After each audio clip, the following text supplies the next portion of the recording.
Don't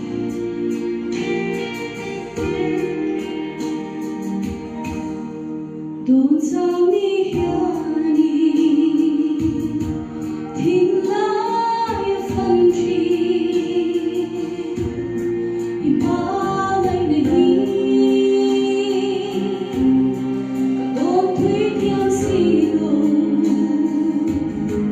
tin hùng tu lâu cả, khen bé tu piangi.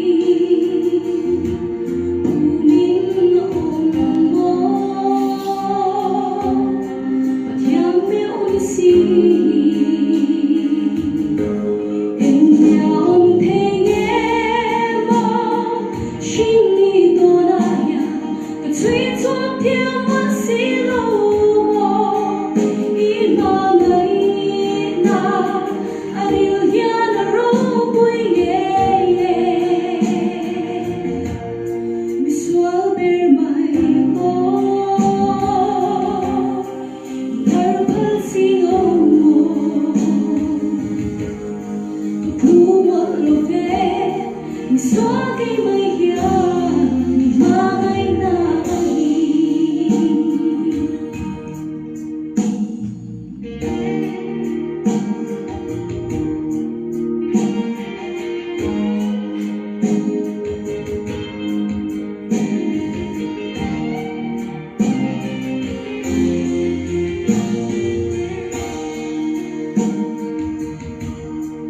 Don't tell me here.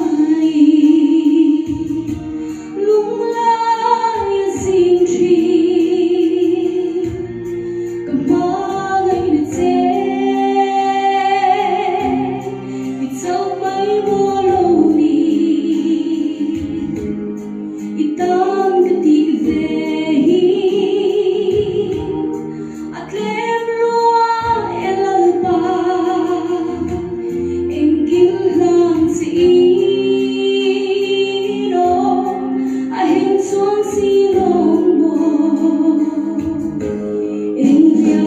kênh Ghiền Mì Gõ để không bỏ lỡ những video hấp dẫn.